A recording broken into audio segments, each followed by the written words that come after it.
하나님 말씀, 오늘 하나님께서 우리에게 주시는 말씀은 요한복음 14장 25절로 31절까지 말씀입니다. 요한복음 14장 25절부터 31절까지 말씀을 함께 읽겠습니다. 시작. 내가 아직 너희와 함께 있어서 이 말을 너희에게 하였거니와 보혜사 곧 아버지께서 내 이름으로 보내실 성령 그가 너희에게 모든 것을 가르치고 내가 너희에게 말한 모든 것을 생각나게 하리라. 평안을 너희에게 끼치노니 곧 나의 평안을 너희에게 주노라. 내가 너희에게 주는 것은 세상이 주는 것과 같지 아니하리라. 너희는 마음에 근심하지도 말고 두려워하지도 말라. 내가 갔다가 너희에게로 온다는 말을 너희가 들었나니 나를 사랑하였더라면 내가 아버지께로 감을 기뻐하였으리라. 아버지는 나보다 크심이라. 이제 일이 일어나기 전에 너희에게 말한 것은 일이 일어날 때에 너희로 믿게 하려 함이라. 이후에는 내가 너희와 말을 많이 하지 아니하리니 이 세상의 임금이 오겠음이라. 그러나 그는 내게 관계할 것이 없으니 오직 내가 아버지를 사랑하는 것과 아버지께서 명하신 대로 행하는 것을 세상이 알게 하려 함이로라. 일어나라, 여기를 떠나자 하시니라. 아버지 하나님, 우리에게 오셔서 장막을 치시고 친히 가르치시고 말씀하시고 오늘도 우리에게 믿음 주실 때에 성령 주셔서 하나님의 자녀 되게 하심을 참으로 감사드립니다. 오늘 우리 주 예수께서 우리에게 말씀해 주신 그 성령 하나님의 강림 사건에 대하여 우리가 묵상할 때에 하나님의 구원 계획에 대해서 깨닫는 아침, 그 구원이 나의 구원으로 역사하는 그 아침, 결단하여 구원받은 백성으로 살겠다라고 뜻을 정하는 아침 되게 하여 주옵소서. 예수님의 이름으로 기도합니다. 아멘. 성경은 예수님께서 우리 가운데 오셔서 하신 사역을 가르치고 전파하고 고쳤다 이렇게 요약을 합니다. 전파했다라는 말은 하나님 나라를 전혀 몰랐던 유대인들에게 말씀하신 것이고, 고쳤다라고 하는 것은 많은 병자, 묶인 자들을 치유하셨다는 뜻이겠죠. 이 가르쳤다라고 하는 말씀은 설교를 말합니다. 그래서 복음서 안에는 예수님의 설교가 많이 들어 있습니다. 우리가 읽고 있는 이 요한복음 14장 말씀은 예수님의 고별 설교입니다. 예수님의 마지막 설교인 것이죠. 13장 후반절부터 16장까지 이렇게 꽤 길게 진행되고 있고, 우리가 6번에 걸쳐서 함께 나눌 예정인데 벌써 3번째 시간이 됐습니다. 우리가 잘 알고 있는 예수님의 설교 가운데 산상수훈이라고 있죠. 마태복음 5장, 6장, 7장에 있습니다. 그 설교도 아주 유명한 거고 또 그 말씀 속에도 하나님의 뜻이 담겨 있습니다. 산상설교는 예수님께서 사역을 시작하시면서 주신 말씀, 오늘 우리가 읽은 이 고별설교는 예수님께서 사역을 마무리하시면서 구원을 이루시기 직전에 목요일 저녁에 주신 말씀입니다. 그런데 이 산상설교와 고별설교는 이 예수님의 사역의 시작과 끝을 장식하면서 그 내용의 공통점이 있어요. 다시 말해서 믿음이 무엇이냐, 그 믿음을 가진 사람들은 어떤 사람들이냐, 다시 말해서 성도들의 정체성에 대한 내용이 이 산상수훈과 고별설교에 담겨 있어요. 이 두 설교의 핵심은 세상에 대한 논평이나 이 영적 세계에 대한 해석이 아니라 예수께서 주신 믿음과 그 믿음을 가진 사람들의 삶에 대한 이야기예요. 그래서 우리 가운데 혹시 초신자, 처음 믿음을 우리가 소개받아서 우리 가운데 삶의 변화가 일어나시는 분들, 그래서 믿음이 무엇인지 궁금하신 분들, 내가 오랫동안 교회를 다녔지만 믿음이 도대체 뭐지? 성도란 뭘까? 중간쯤 가다 보면 회의감이 들 때가 있습니다. 우리가 오래 달리기 할 때, 저는 중학교 때 그런 경험이 있는데, 중학교 때 800m 달리기를 하는데요, 한 2바퀴쯤 뛰다 보면 내가 왜 뛰고 있지? 그런 생각이 정말 들었어요. 포기하고 싶다. 장거리의 삶을 살다 보면 중간에 다시 한번 온 매무새를 묶어야 되는, 다듬어야 되는 시간이 다가오거든요. 믿음이 뭔지, 성도가 누군지, 예수님께서 우리에게 무엇을 원하시는지, 이 성도의 정체성에 대해서 궁금하신 분들이 있다면 산상설교, 다시 말해서 마태복음 5장, 6장, 7장의 이 설교와 이 고별설교, 요한복음 13장, 14장, 15, 16장 이 설교를 읽어보기를 권해드립니다. 바로 이 속에 예수님께서 우리에게 말씀해 주시는 믿음의 정수가 들어있습니다. 지금 우리는 그 가운데 하나인 고별 설교를 지금 나누고 있죠. 세족식 때 예수님께서 말씀을 행동으로 메시지를 주셨고, 지난주에 14장을 시작하면서 3년 동안 그토록 예수님과 동행했지만 자기들의 생각에 여전히 갇혀 있어서 예수님과 결을 맞추지 못한 제자들 12명이 다 그랬지만 그 중에 한 명은 벌써 예수를 팔려고 어둠 속으로 나가버렸고, 11명 남아있는 그 상황 속에서 도마와 빌립과 다데오가 예수님과 대화를 했지 않습니까? 그 대화의 내용은 예수님의 가르침과 마치 평행선을 이루듯이 겉도는 듯한 그런 대화였어요. 그래서 예수님께서 그 설교를 하시고 오늘 세 번째, 지난주에 이어서 또 다른 해설, 말씀을 전해주십니다. 이 예수님의 고별 설교가 성도의 정체성을 다루고 있기 때문에 14장을 시작하면서 믿음에 대해서 먼저 예수님께서 말씀하시는 거예요. 3년 동안 함께 있었던 성도들에게, 믿는다라고 생각했던 그 제자들에게 예수님께서 가장 기초 중에 기초라고 생각할 수 있는 믿음에 대해서 설명하세요. 우리 14장 1절 예수님께서 뭐라고 말씀하셨는지 한번 읽어볼까요? 지난주 본문이지만 한 번 더 읽어보겠습니다. 14장 1절 시작. 너희는 마음에 근심하지 말라. 하나님을 믿으니 또 나를 믿어라. 근심하고 있는 거예요. 예수님께서 떠나실 구원 계획과 예수님께서 순환을 당하실 것과, 그래서 순환 당하신 후에 부활할 내용과 부활하신 후에 하나님께로 갈 것이다, 이 하나님의 구원 계획을 얘기하니까 제자들이 근심했죠. 그 근심하는 제자들에게 주님께서 첫 번째 주신 말씀이 믿어라 라고 하는 믿음이라는 거예요. 여러분, 믿음이 무엇입니까? 우리가 예수를 믿는다는 것, 하나님을 믿는다는 것 도대체 뭘까요? 믿음이란 세상의 어떤 사상 중에 하나나 우리 개인적인 신념이 아닙니다. 믿음은, 성경에서 말하는 믿음은 행위예요. 행위. 그리고 삶이에요. 성경에서 말하는 믿음은 말과 글이 아니라 삶의 체계로 드러나는 삶의 방식이에요. 그리고 사건이에요. 믿음은 깨달아지는 게 아니에요. 여러분, 이 점을 명심하시기 바랍니다. 세상의 많은 사람들이 믿음을 신념처럼 여겨요. 그래서 깨달아지는 것, 아는 것, 결심하는 것을 믿음이라고 생각해요. 성경은 그렇게 말하지 않습니다. 믿음이 오셨다, 믿음을 주신다, 믿음은 하나님께서 주신 선물이다 라는 표현을 보면 이 의식의 작용의 문제가 아니라 믿음은 무엇과 무엇이 빵 하고 충돌하는 사건이란 말이죠. 왜 그렇습니까? 성경에서 말하는 믿음이란 어떤 깨달음이 아니라, 생각 안에서 일어나는 결단이 아니라 하나님과의 관계, 즉 하나님과 맺는 그 어떤 이런 관계, 연결고리를 의미하기 때문에 그래요. 하나님께서는 우리들에게 관계를 맺기를 원해요. 아주 깊은 관계를 맺기를 원해요. 그래서 성경에는 이 하나님을 아는 믿음과 하나님을 아는 것을 같은 것으로 말을 해요. 그래서 요한복음 17장 3절에는 영생은, 다시 말해서 믿음은, 구원은 곧 유일하신 참 하나님과 그의 보내신 자 예수 그리스도를 뭐 하는 것이다? 아는 것이다 나와 있죠. 이것은 깨달음이 아닙니다. 성경에서 말하는 안다라고 하는 것은 처음에 창세기 3장이 처음 나와요.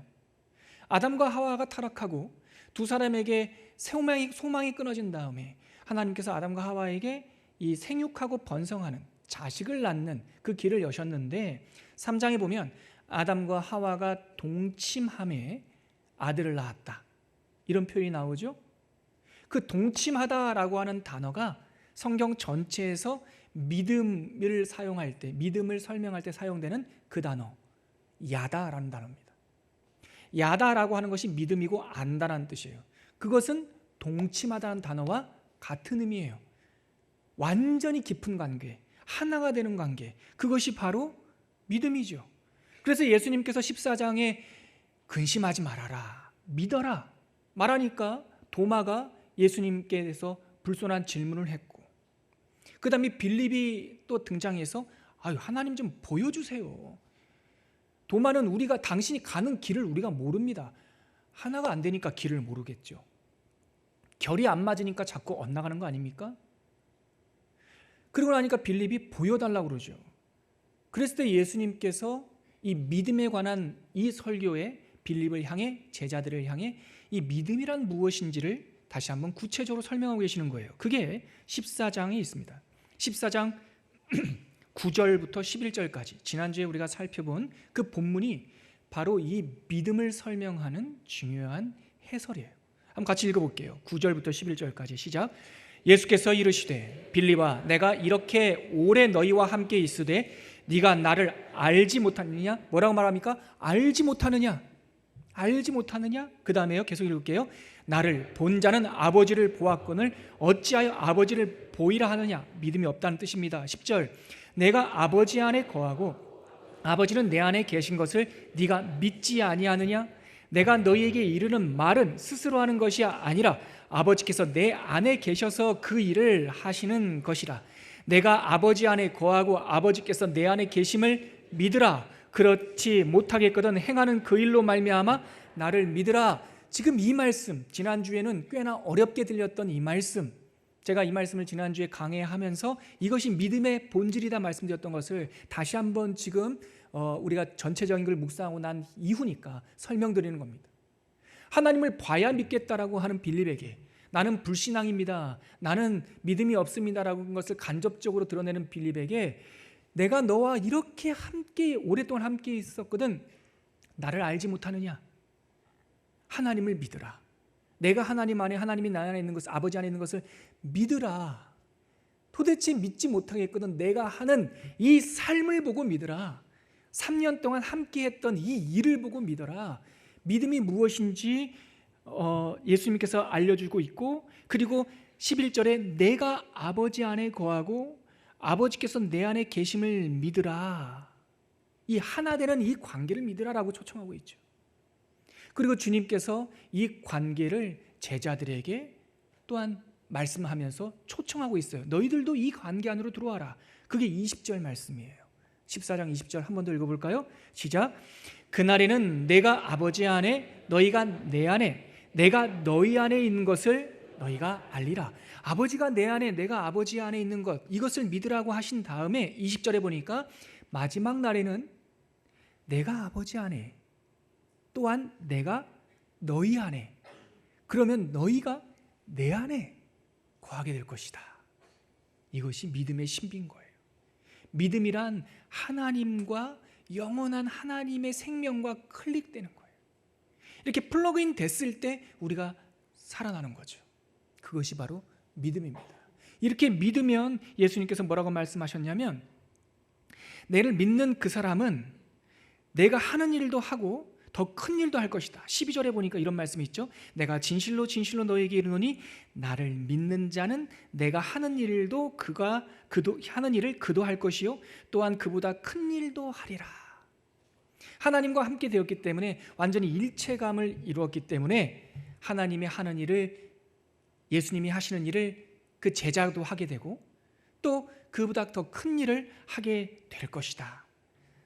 다시 말해 믿음이란 우리가 흔히 우리나라 사람들이 쓰는 사자성어로 혼연일체를 말하는 거예요.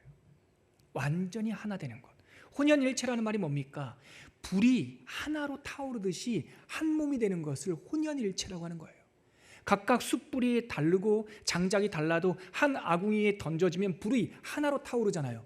그만큼 완전한 일체, 아버지의 뜻을 내가 알고 내 뜻을 내 속을 아버지가 다 아시고, 이러한 완전한 일체감을 갖는 것, 그것이 믿음의 신비요 믿음의 정수라는 말이죠. 방금 말씀하셨던 그 예수님의 12절 말씀, 그렇게 하나가 된다면 네가 내가 하는 일을 할 것이다. 아니 더 큰 일도 할 것이다. 이런 말씀을 하죠. 유대인들은 하나님이 하는 일을 하고 싶었습니다. 하나님께서 하신 그 계획대로 살고 싶었어요. 그래서 모세오경, 반쪽짜리 성경을 갖고 있던 이 사람들도 그 모세오경을 가지고 수많은 하나님의 뜻을 알고 싶어 했고 그 뜻대로 살고 싶어 했어요. 그래서 만든 것들이 그 수많은 계명들이에요. 이 토라, 모세오경의 해설서라고 할 수 있는 유대인들의 미드라쉬를 보면 많은 계명들을 그들이 만들어냈어요. 그 중에 무엇 하라라는 계명이 248개가 있대요. 그 미드라쉬라고 하는 해설서에 보면 무엇을 하지 말라라고 하는 금지 계명이 365개가 있대요. 제가 다 안 세어봤어요. 세어본 사람들이 그렇게 말을 해요. 유대인들은 하나님께서 하신 일을 그렇게 하고 싶어 했죠. 그런데요, 할 수 있습니까? 할 능력이 있습니까? 날마다 거기서 실패해서 하나님의 계명을 지키려고 하는 그 의무감 때문에 묶여 있다 보니 자기도 못 지키고 다른 못 지키는 사람들 정죄하면서 그렇게 수천 년의 시간들을 지나왔던 거죠. 우리는 그 하나님의 일을 스스로의 힘으로, 스스로의 능력으로 그 일과 계명을 지킬 수가 없는 거예요. 주님께서 오셨어요. 그래서 이 계명을 다 지킬 수 있는 비결을 알려주셨어요. 그것이 바로 새 계명인 거예요. 새로운 계명. 구약과 신약, 하나님 사랑과 이웃 사랑을 다 완성하는 새로운 계명, 그것이 요한복음 13장 34절에서 35절까지 주신 그 새 계명인 거예요. 새 계명. 서로 사랑하라. 내가 너희를 사랑한 것 같이 너희도 서로 사랑하라. 이것이 예수께서 우리에게 주신 새 계명이죠. 그래서 주님께서 오늘 설교에서도 15절에 이런 말씀을 다시 반복하신 겁니다. 15절 같이 한번 읽어볼까요? 시작. 너희가 나를 사랑하면 나의 계명을 지키리라. 이 계명을 지킬 수 있게 된다는 것이죠. 이 사랑, 하나님의 사랑이 우리에게 부어지는 것, 이것이 바로 하나님께서 우리로 하여금 그 뜻을 이룰 수 있게 하는 비결이었던 겁니다. 자, 여러분, 근데 여기서 이제 우리가 하나의 중요한 질문을 만나게 돼요.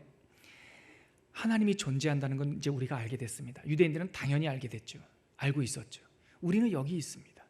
우리는 하나님의 뜻대로 행하고 싶어 하지만 우리가 만들어낸 그 계명을 가지고는 도대체 하나님의 뜻을 이룰 수가 없습니다. 예수님께서 말씀하시는 더 큰 일은 고사하고 말씀하시는 것도 다 이룰 수 없습니다. 그런데 이것을 플러그인, 이거를 딱 연결시킬 수 있는 하나님의 비결이 있었는데 그것이 사랑이라는 거죠. 먼저 이 하나님께서 우리를 사랑하시는 그 역사, 그 계획을 준비하셨고 이루셨습니다. 하나님께서 우리를 사랑하시는 그 첫 번째 계획이 뭐였죠? 요한복음 3장 16절, 그 유명한 구절에 그 하나님의 솔루션이 있는 거죠. 암송하시는 분들 같이 해볼까요? 하나님이 세상을 이처럼 사랑하사, 하나님께서 세상을 이처럼 사랑하셨다는 거예요. 어떻게요? 독생자를 주셨으니 이는 그를 믿는 자마다 멸망하지 않고 영생을 얻게 하려 하심이니라.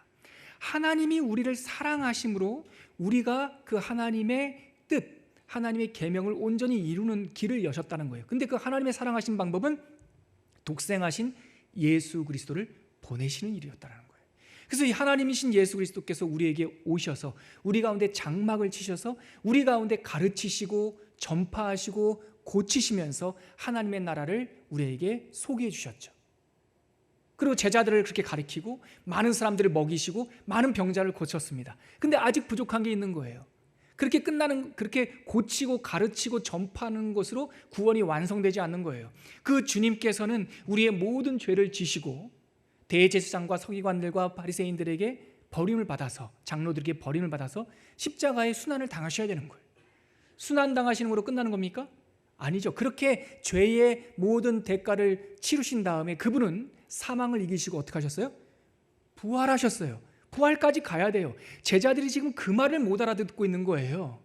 예수님이 오셔서 가르치고 전파하고 고치실 때는 좋았죠. 왜냐하면 자기네들의 필요와 부합했으니까. 근데 그것으로 안 된단 말이죠. 영원히 우리 가운데 있는 이 죄를 뿌리채 해결을 하셔야 되고, 죄를 사하시는 것이 아니라 새로운 생명을 잉태하셔야 되는데 가르치고 전파하고 고치신 일로 되지 않고 이 일을 통과하여 우리의 모든 죄를 짊어지고 십자가의 순환을 당하셔야 된단 말이죠. 그것으로 끝이 아니라 그 다음 3일 만에 부활하셔야 된다고요. 부활이라고 하는 것은 사망이 결박됐다는 증거 아닙니까? 근데 부활이 끝이 아니에요. 부활하신 다음에 부활의 첫 열매로 새 이 몸을 입으신 예수께서 영혼만 떠나시는 것이 아니라, 여러분 알고 계시죠? 이 땅에는 예수님의 무덤이 없습니다. 소위 성지순례라고 가셔서 예수님의 무덤 앞에서 무덤 교회 가가지고 거기서 기도하고 그러지 마세요. 물론 거기서 기도는 좋은데 거기를 이렇게 숭배하지 마세요. 주님께서 모세의 무덤, 예수님의 무덤 남겨놓지 않았습니다. 왜냐하면 예수님께서는 부활하신 그 몸 그대로 들려 승천하셨어요. 그리고 지금 예수님께서는 예루살렘 그 누구의 무덤인지 모르는 그 기념물 속에 계신 것이 아니라 우리 주 예수 그리스도는 하나님의 보좌 우편에 계시는 거예요. 승천하심으로 이 구원 계획을 다 완성하셨어요. 여러분, 이 대목을 잘 보시라고요. 하나님께서 이 땅에 있는 죄의 사슬에 묶여있는 우리들을 사랑하셨습니다. 그리하여 독생자를 주셨습니다.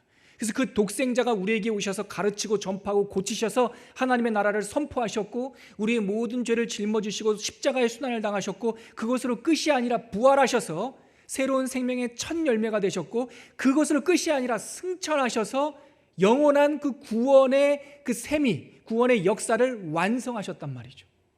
제자들에게 지금 그 말씀을 하시는 거예요. 내가 이제 곧 순환을 당한다. 제자들은 이해를 못했죠. 내가 곧 죽을 것이다. 이해 못했습니다. 내가 부활할 것이다. 이해 못했어요. 심지어 내가 아버지께로 갈 것이다. 더더욱 이해 못했죠. 그래서 빌립, 도마, 다데오가 예수님 앞에 그렇게 불손한 질문들을 내뱉기 시작한 거예요. 그런데 주님께서 떠나시는 것은 작정되었고, 그렇게 며칠 후에 부활하시고 40일 후에 결국은 떠나시게 되는 것이죠. 그런데 여러분, 여기서 문제가 하나가 더 질문이 나옵니다. 자, 예수님께서는 구원을 이루셨어요. 그리고 우리가 아는 바처럼 제자들은 이해 못했지만, 이때까지는 이해 못했지만 결국은 부활하셔서 승천하셨어요. 그 다음에 어떻게 하겠냐고요. 유대인들은, 제자들은 예수님을 보기라도 했죠. 유대인들은 예수님을 십자가에 못 박혔지만 그를 경험하기라도 했죠. 유대인 아닌 사람들, 먼 데 있는 사람들, 사도행전에서 말하는 먼 데 있는 사람들, 그리고 이 2000년 전 팔레스타인에 살았던 사람이 아니라 우리처럼 그 예수님의 승천 이후로 계속 태어날 다음 세대들은 도대체 어떠한 링크가, 어떠한 연결고리가 있겠냔 말이에요. 왜냐하면 예수님이 승천했는데, 그러면 우리는 예수님을 추억하면서 그분의 사건을 믿으면서 그냥 사는 건가요? 아니죠. 예수께서는 승천하신 이후에 예수님의 하나님의 거대한 구원 계획으로 또 다른 걸 하나 약속하셨어요. 그분이 바로 성령 하나님이세요. 예수님께서 승천하신 후에 우리들에게 성령을 보내주시겠다고 약속했어요. 이것이 너희들에게 얼마나 큰 유익인지 모른다. 그래서 예수님께서 내가 아버지께로 가는 것이 너희들에게 유익이다 말씀하신 게 바로 이 뜻인 거예요. 하나님께서 우리에게 믿음을 주실 때 먼 데 있는 사람이나 나중에 올 사람이나 그 예수님의 사건 자체에서 예수를 믿지 못했던 많은 사람들, 예수님의 12제자들, 비겁한 사람들을 거듭나게 하는 그 성령을 주시겠다고 우리에게 약속하신 것이죠. 여러분, 하나님께서 우리에게 믿음을 주실 때 성령님이 임재하신 줄 믿으시길 바랍니다. 이 성령이야말로 구원의 완성, 사랑의 샘, 이 하늘아버지 또한 성자 예수님과 우리를 연결시키는 하나님의 능력이고 하나님의 중보의 계획인 것이죠. 남자분들 잘 아시죠? 자동차에서 바퀴가 돌아가는 것은 아닙니다. 바퀴는요, 가운데 큰 엔진과 연결될 때 돌아가는 거예요. 바퀴는 그 자체로 힘이 없어요. 엔진이 힘이 있는 거예요. 엔진과 바퀴가 연결될 때 클릭되는 순간, 플러그인 딱 되는 순간 힘이 받는 거죠. 성경이 우리에게 말하는 믿음은 바로 이렇게 하나님과 연결되는 거예요. 하나님과 하나가 되는 거예요.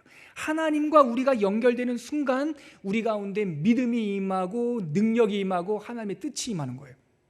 사도행전 1장 8절에 오직 성령이 너희에게 임하시면 너희가 뭐를 받고? 권능을 받고. 이 권능이라는 말이 제가 지난번에도 사도행전 강의 때 말씀드렸지만 에너지가 아니란 말이죠. 에네르게이아가 아니에요. 우리에게 능력이 주입되는 게 아니라고요. 능력은 오직 하나님. 이 권능이란 말은 듀나미스, 울림이라고요. 하나님의 영원한 구원 계획과 우리가 클릭되는 거예요. 플러그인 되는 거예요. 그랬을 때 우리 가운데 능력, 아무 볼품 없어도 우리 가운데 하나님의 능력이 드러나는 것이죠. 울려지는 거예요. 바로 이 신비로운 연합의 중보자로서 성령 하나님을 여러분들에게 또한 저에게 보내주시겠다고 예수님께서 약속하셨고, 오늘 우리가 읽었던 25절부터 31절까지 말씀은 바로 이 보혜사 성령 하나님이 어떤 분이신지, 우리에게 오셔서 무슨 일을 하시는지 예수님께서 꼼꼼히 다시 한번 설명해 주고 있는 대목이에요. 자, 우리에게 믿음과 함께 오신 이 성령님 어떤 분입니까? 25절과 26절을 한 번 더 읽어볼까요? 25절과 26절 한 번 더 읽겠습니다. 시작. 내가 아직 너희와 함께 있어서 이 말을 너희에게 하였거니와 보혜사 곧 아버지께서 내 이름으로 보내실 성령 그가 너희에게 모든 것을 가르치고 내가 너희에게 말한 모든 것을 생각나게 하리라. 내가 아직은 너희와 함께 있어서 이 말을 하고 있다. 잘 들어라 하면서 제자들에게 주의를 환기시키고 있죠. 그러면서 예수님께서는 에둘러 가지 않고 바로 직선적으로 말씀하시는 거예요. 보혜사 곧 아버지께서 내 이름으로 보내실 성령 그가 너희들에게 오실 것이다. 성령을 보내시겠다고 예수께서 말씀하셨는데 이 성령을 뭐라고 표현하냐면 첫 번째 보혜사다 이렇게 표현하고 있어요. 그런데 이 보혜사라는 설명이 이 구절보다 조금 전에 먼저 한 번 더 쓱 말씀하신 적이 있어요. 14장 16절에 먼저 보혜사라는 말이 나옵니다. 14장 16절 한 번 더 읽어볼까요? 시작. 내가 아버지께 구하겠으니 그가 또 다른 보혜사를 너희에게 주사 영원토록 너희와 함께 있게 하리니. 예수님께서 내가 아버지께 구하겠으니 내가 아버지께로 가고 난 다음에 또 다른 보혜사를 너희에게 보낼 것이다. 여기에 이 우리에게 오신 성령님의 첫 번째 의미, 첫 번째 사역이 담겨 있어요. 또 다른 보혜사. 여기서 또 다른에 주목하셔야 됩니다. 영어 성경에 보니까 another라는 말이 뭡니까? 하나가 더 있었다는 얘기예요. 첫 번째 보혜사가 있었고 두 번째 보혜사를 보내준다는 말씀이세요. 첫 번째 보혜사가 누구입니까? 예수님이세요. 예수님께서 그 시대의 첫 번째 보혜사로서 우리에게 오셔서 장막을 치셨고 가르치시고 전파하고 고치시면서 우리의 생각을, 우리의 영혼을, 우리의 육체를 먹이시고 입히시고 돌보셨던 것이죠. 그 보혜사 예수님이 아버지께 떠나고 난 다음에 또 다른 보혜사를 보내주겠다. 성령님은 어떤 분이십니까? 예수님의 영이에요. 그리스도의 영이에요. 우리 가운데 임하시는 하나님 예수님의 사역을 고스란히 우리들에게 적용하시는 분이 성령님이세요. 자, 그런데 이 성령님을 표현할 때 생소한 단어, 교회 잘 안 다니는 사람들은 이 단어가 뭐지? 이런 단어가 나오죠. 바로 보혜사라는 말입니다. 이게 무슨 뜻일까요? 세상에서는 잘 안 쓰는 단어죠. 성경에는, 영어 성경에는 이 보혜사를 카운셀러 이렇게 번역을 해놨어요. 괜찮은 번역 같아요. 그런데 충분하진 않아요.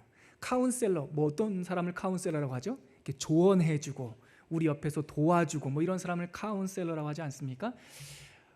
이 단어를 번역한 헬라어, 원래 원어 성경에는 이 보혜사라는 말이 파라클레이토스라고 되어 있어요. 이 클레이토스란 말 때문에 카운셀러라고 번역을 한 것 같아요. 이 클레이토스란 말이 말하다, 옆에서 조언하다라는 뜻이거든요. 근데 하나를 빼먹었어요. 접두사 파라. 이 파라라는 말이 뭡니까? 이 영어로 around. 이게 360도 뿐만 아니라 우리 위에, 우리 옆에, 우리 안에, 우리 밑에, 과거에, 현재에, 미래에, 모든 시간에 클레이토스, 우리와 대화하고 하나님과 중보하고 우리 가운데 함께 하시는 분. 그래서 이 성령 하나님을 또 다른 보혜사, 또 다른 임마누엘, 또 다른 예수 그리스도의 사역, 구원에 적용하시는 분이라고 묘사하고 있는 거죠.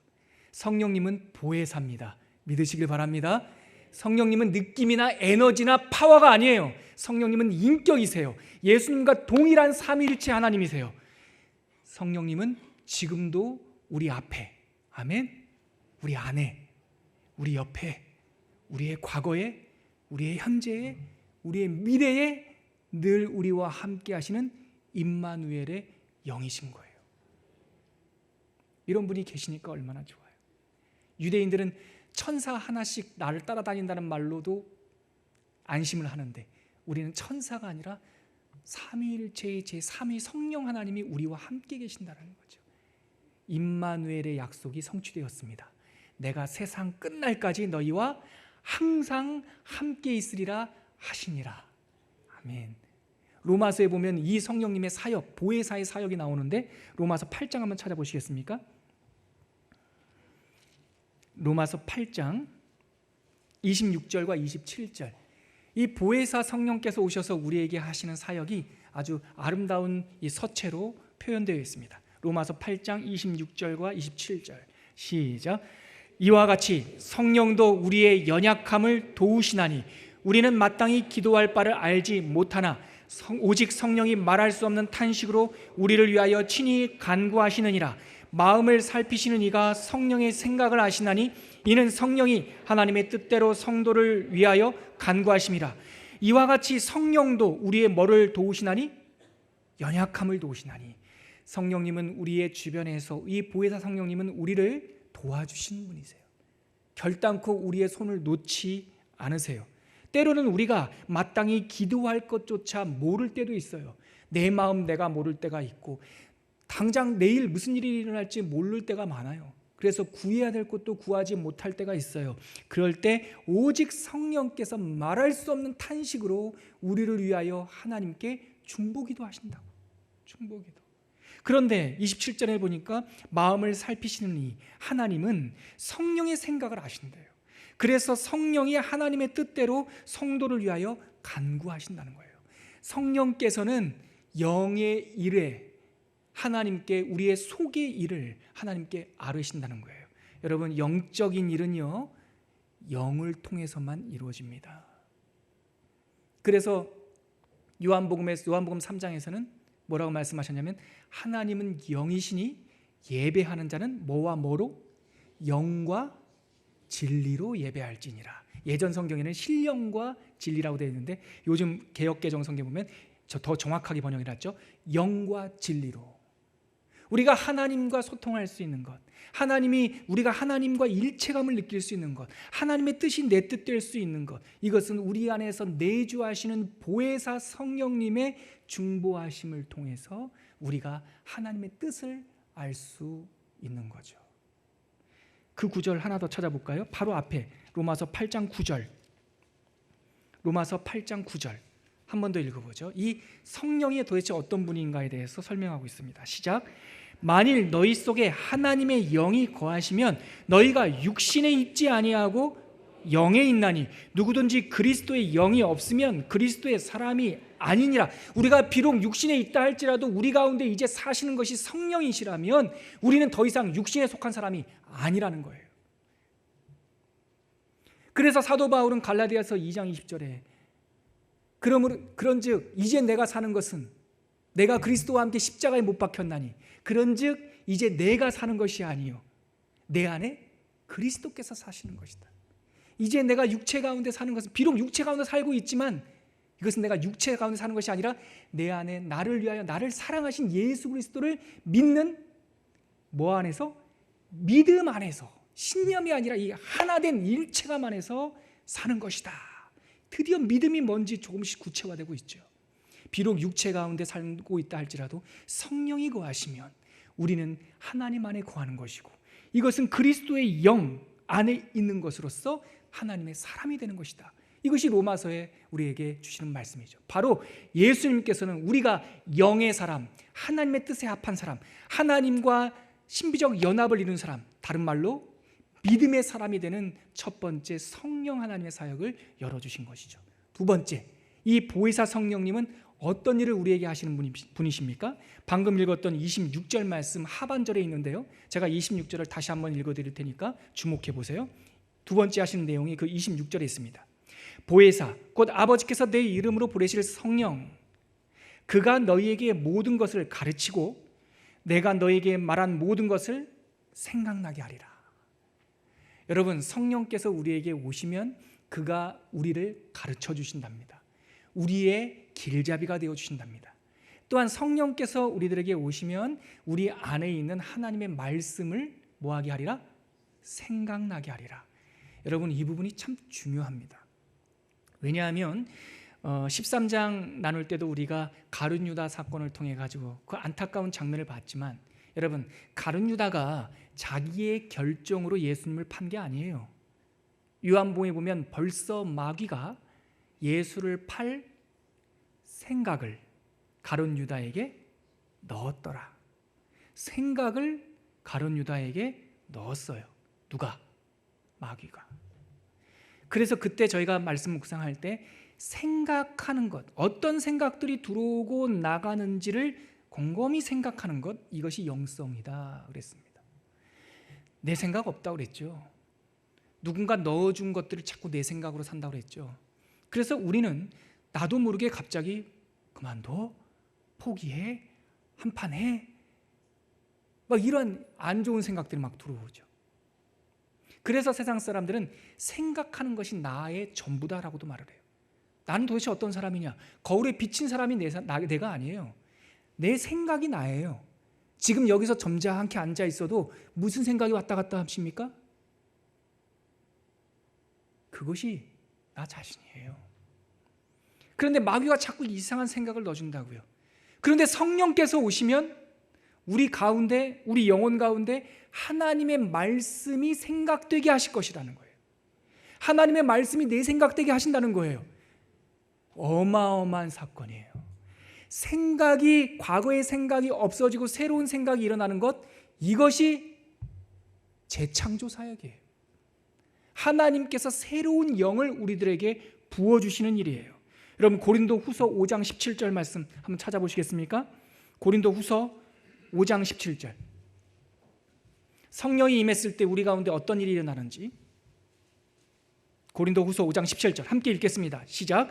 그런즉 누구든지 그리스도 안에 있으면 새로운 피조물이라. 이전 것은 지나갔으니 보라 새 것이 되었도다. 그리스도 안에 있는 것, 지금까지 설명드렸듯이 믿음이 있는 것, 하나님과 하나 되는 것, 성령이 우리에게 임하시는 것, 다 같은 말입니다. 이렇게 되면 뭐 할 것이다? 새로운 것이 창조된다는 겁니다. 이전 생각은 없어진답니다. 새로운 피조물이 된답니다.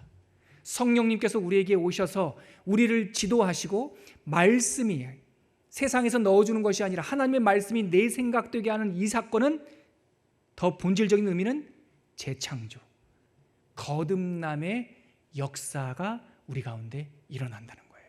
성령께서 우리에게 주시는 두 번째 역사, 재창조의 역사, 생각을 새롭게 창조하시는 역사. 성령 하나님께서 우리에게 오셔서 하시는 세 번째 사역이 뭡니까? 이어지는 27절 말씀입니다. 요한복음 27절 같이 한번 읽으시죠. 시작. 평안을 너희에게 끼치노니 곧 나의 평안을 너희에게 주노라. 내가 너희에게 주는 것은 세상이 주는 것과 같지 아니하니라. 너희는 마음에 근심하지도 말고 두려워하지도 말라. 성령이 우리에게 오시면, 하나님의 사랑이 우리에게 부어지면, 그래서 우리 안에 성령이 내주하면, 보혜사가 임재해서 새로운 사람이 창조되면 세 번째 역사가 뭡니까? 두려워하지 말라, 근심하지 말라. 하나님의 평강을 너희에게 주노라. 하나님께서 평강으로 우리를 지키시겠다는 거예요. 새로운 영을 창조하신 하나님께서 우리를 보존하시겠다는 겁니다. 한번 반짝해서 충만했다가 흐려지는 것이 아니라 성령이 우리 가운데 믿음과 함께 임하시면 우리를 결단코 지키시겠다는 거예요. 그래서 저는 장깔뱅, 오늘이 종교개혁 기념주일인데 종교개혁자 중에 한 명이었던 그 장깔뱅이 말했던 하나님의 견인, 이 은총을 저는 신뢰합니다. 이 견인이라는 게 뭡니까? 여러분들이 바다 끝에 가 있다 할지라도 믿음 주시고 성령 주신 하나님의 사람들은 결단코 하나님께서 뭐 하시는 법이 없다? 포기하시는 법이 없다. 우리는 하나님을 믿었다가 가룟 유다와 같은, 베드로와 같은 행동들을 얼마나 많이 합니까? 그러나 여러분들 안에 내주하시는 성령님께 집중하십시오. 어떠한 끔찍한 죄를 범했더라도 우리가 성령님과 함께 하나님의 말씀이 나의 생각에 가득 채워지면 모든 죄악, 이 인류의 모든 죄악의 총합보다 예수의 핏방울 하나가 더 큽니다. 그 보혈 하나 다 사해질 수 있는 것이죠. 27절 말씀에 뭐라고 했다고요? 내가 너희를 지킬 것이다. 내가 너를 보존할 것이다. 근심하지 마라. 두려워하지 마라. 여러분, 오늘 말씀을 통해서 우리가 중요한 하나님의 언약, 구원을 완성하신 이후에 그 먼 땔사람과 나중 사람들에게 역사하실 그 구원의 적용, 이 땅에 남겨진 하나님의 백성들과 구원을 이루신 저 하나님의 보좌와 어떻게 플러그인 될 수 있을지 하나님의 영적 비결을 예수님의 설교로 들었습니다. 하나님과 우리가 연결되는 하나님의 구원 계획이 있습니다. 그분이 누구시라고요? 성령 하나님. 그분은 첫 번째 뭐라고요? 보혜사. 우리를 지키시는 분, 우리 주변에, 우리의 과거에, 현재의, 미래에, 내 안에, 내 앞에, 내 뒤에 성령 하나님께는 그림자가 없습니다. 숨길 수 있는 곳이 아무것도 없습니다. 성령 하나님은 또 어떤 분이시라고요? 우리 안에 하나님의 말씀이 생각되게 하시는 분, 우리를 거듭 창조하시는 분. 세 번째, 하나님은 어떤 분이시라고요? 우리를 보존하시는 분. 그래서 근심하지도 않고 두려워하지도 않은 하나님의 소망, 천국 소망을 갖게 하시는 분. 이분이 바로 성령님이십니다. 이 4장에 이 예수님의 설교를 해설하는 부분이 거의 해설과 같은 부분이 있어요. 우리 그 구절을 한번 찾고 우리 기도하도록 하시죠. 요한일서 4장입니다. 요한일서 4장 10절부터 한번 읽어보죠. 뒷부분에 있는데요, 제 성경책으로는 392쪽에 있습니다. 같이 한번 읽어보시죠. 시작. 사랑은 여기 있으니 우리가 하나님을 사랑한 것이 아니요 하나님이 우리를 사랑하사 우리 죄를 속하기 위하여 화목제물로 그 아들을 보내셨습니다. 사랑으로서 하늘과 땅이 연결된다. 그러면 사랑이 무엇이냐? 하나님이 독생하신 예수를 우리에게 보내신 이 사건이 그 사랑의 첫 번째, 구원의 첫 번째 시작이다. 11절. 사랑하는 자들아, 하나님이 이같이 우리를 사랑하셨은즉 우리도 서로 사랑하는 것이 마땅하도다. 이것이 바로 새 계명. 이렇게 사랑하는 것이 마땅하죠. 자, 12절. 어느 때나 하나님을 본 사람이 없으되 만일 우리가 서로 사랑하면 하나님이 우리 안에 거하시고 그의 사랑이 우리 안에 온전히 이루어지느니라. 이게 요한복음 14장의 빌립의 질문에 대한 답 아닙니까? 서로 사랑해라. 서로 사랑하면 세상 사람들이 너희들 안에 하나님이 드러날 것이고 세상 사람들이 비로소 너희들이 내 제자인 줄 알 것이다. 하나님이 드러날 것이다. 자, 13절 시작. 그의 성령을 우리에게 주심으로 우리가 그 안에 거하고 그가 우리 안에 거하시는 줄 아시느니라. 바로 4장 13절이 오늘 우리가 묵상했던 14장 요한복음 14장 25절에서 31절까지 말씀이에요. 성령을 우리에게 주심으로 우리가 하나님 앞에 연합되는 것이 이루어진다라는 거예요. 하나님과 우리가 드디어 이제 플러그인 된다. 자, 그러면 18절 19절 요한일서 4장 18절 19절.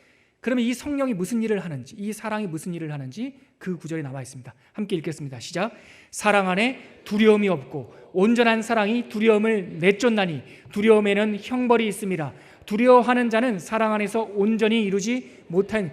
두려워한다면 사랑이 없다는 것이지. 예수님이 없으면 두려워하죠. 성령이 없으면 두려워하죠. 그러나 온전한 사랑이 성령과 더불어 우리에게 부어지면 이 성령은 두려움을 내쫓게 돼. 할렐루야. 두려움을 내쫓는 하나님의 구원의 역사가 성령 세례요 성령의 충만이라고 지금 말씀해주고 있어요. 끝으로 19절 같이 읽겠습니다. 우리가 사랑함은 그가 먼저 우리를 사랑하였습니다. 우리가 이렇게 사랑할 수 있는 까닭은, 이렇게 성령 충만할 수 있는 까닭은 그가 먼저 우리를 사랑하였기 때문이다. 여러분, 말씀을 마무리하면서 오늘 읽은 요한복음 14장에 27절 이하에 보면 예수님께서 지금까지 한 설교를 마무리하고 있어요. 잘 들어보세요. 제가 한번 31절까지 읽어볼 테니까 똑같은 말씀입니다. 이제 이 말씀이 들리실 겁니다. 들어보십시오. 내가 갔다가 너희에게로 온다 하는 말을 너희가 들었나니 나를 사랑하였더라면 내가 아버지께로 간다는 것을 기뻐하였으리라. 아버지는 나보다 크시기 때문이다. 걱정하지 마라. 가면 성령께서 다시 오신다. 그 말씀입니다. 29절. 이제 일이 일어나기 전에 너희에게 이 말을 하는 까닭은 이 일이 일어날 때 너희들로 하여금 믿음, 하나님과의 연결, 연합, 이 믿게 하려 함이다. 30절. 이후에는 내가 너희와 말을 많이 하지 아닐 것이다. 이 세상의 임금이 오겠습니다. 그러나 그는 내게 관계할 것이 없다. 고난이 다가올 수 있다. 그러나 걱정하지 마라. 그 세상의 임금이 우리를 어찌할 수 없다. 그 말씀이시고요. 자, 31절은 같이 읽겠습니다. 시작. 오직 내가 아버지를 사랑한 것과 아버지께서 명하신 대로 행하는 것을 세상이 알게 하려 함이로다. 이것을 통하여 세상이 나를, 구원을, 하나님을 알게 될 것이다. 맨 마지막에 뭐라고 마무리하십니까? 일어나라, 여기를 떠나자 하시니라. 이렇게 성령 충만함을 예고하셨고 우리는 이미 믿음 주셨을 때 성령 세례를 받았습니다. 여러분, 오순절날 이후로 성령의 시대가 열렸습니다. 이미 성령 충만함 받았어요. 예수님께서 뭐라고 말씀하십니까? 일어나라, 가자, 렛츠 고. Let's go. 성령 세례 받은 우리들, 주님께서 맨 말씀에 하신 말씀은 뭐라고요? 일어나라. Let's go. 가자. 꼭 1년 전, 작년 10월 22일 날 유진 피터슨 목사님이 소천하셨어요. 그분의 별명은 목사들의 목사예요. 메시지 성경을 번역하시고 평생 말씀과 씨름하시고 세속화로 흘러가는 미국 교회를 전체의 생태계를 전환시켰던 목사님 중에 한 분이에요. 그분이 작년 10월 22일 종교개혁주의를 앞둔 딱 요맘때 소천하시면서 병상에서 85세를 마지막으로 하늘의 부름을 받으면서 마지막 유언 말씀이 뭔지 아십니까? 바로 이거였어요. Let's go. 가자. 여러분, 주님께서는 우리를 고아처럼 내버려 두지 않습니다. 순환당하시고 부활하시고 승천하심으로 구원을 이루셨습니다. 그 구원을 누가 우리에게 적용하십니까? 성령이 적용하십니다. 오순절날 이후로 믿음 주신 여러분들과 저에게는 믿음이라고 하는 것은 신념이 아니라 성령의 임재를 주셨습니다. 믿으시길 바랍니다. 우리 안에 성령께서 계십니다. 성령과 동행하십시오. 성령과 동행한다는 것이 무엇입니까? Let's go. 일어나 가자. 우리들의 삶으로, 가정으로, 일터로 그곳에서 하나님의 생명 전하고 하나님과 연결되는 그 플러그인 생명의 연결의 복음을 전하는 저와 여러분들이 되기를 주의 이름으로 축원합니다. 같이 기도하겠습니다. 함께 기도할 때 성령의 세 가지 능력, 성령은 이미 우리에게 오셨는데 하나님 성령을 통하여 보혜사, 나와 함께 하시는 성령님과 동행하여 주시옵소서. 두 번째, 하나님께서 나에게 새로운 생각을 창조하신 은혜가 있게 하여 주시옵소서. 세 번째, 하나님께서 우리를 보존하시는 그 하나님의 동행이 우리들에게 있게 하여 주시옵소서. 이렇게 하나님께 성령 충만함 가운데 살아가게 달라고 기도하겠습니다. 이렇게 기도합니다. 하나님 아버지, 은혜를 감사합니다. 하나님께서 함께하여 주셔서 우리들의 모든 심령 가운데 성령이 임재하셨다는 사실을 우리가 은혜로 믿음의 눈으로 열게 하여 주시고 믿게 하여 주셔서 하나님과 연합되는 이 믿음의 신비를 알게 하여 주시옵시고 이제는 우리가 내 힘으로 사는 것이 아니라 보혜사 성령의 힘으로 살며 하나님 아버지께서 이끌어 주시는 그 새로운 창조 가운데 임하게 하시고 하나님의 보존을 우리가 경험하게 하여 주시옵소서. 그리하여 하나님께서 예수님께서 우리에게 주신 마지막 말씀, 일어나라 함께 가자, 그 말씀이 우리들에게 지침이 되게 하여 주셔서 성령 받은 우리들이 세상 가운데 소금처럼 흩어질 수 있도록 주님 도와주시옵소서. 아버지 하나님, 오순절 성령의 그날, 언약하신 그날 이 땅에 성령 약속하신 성령께서 오신 줄 믿습니다. 우리에게 믿음 주실 때 그 성령의 세례가 우리 가운데 임하신 줄 믿습니다. 하나님 아버지, 우리가 성령과 동행하는 사람 되게 하여 주시옵시고 새로운 피조물로서 살아가게 하여 주시옵시고 하나님의 보혜사, 그 하나님의 보존의 능력으로 많은 사람들에게 주의 복음 전하게 하여 주시옵소서. 그리고 예수께서 마지막에 주신 말씀, 일어나라 함께 가자. 우리가 삶의 현장에서 이 생명복음 전하는 주의 제자들, 소금과 같은 제자들 다 되게 하여 주시옵소서. 예수님의 이름으로 기도합니다. 아멘.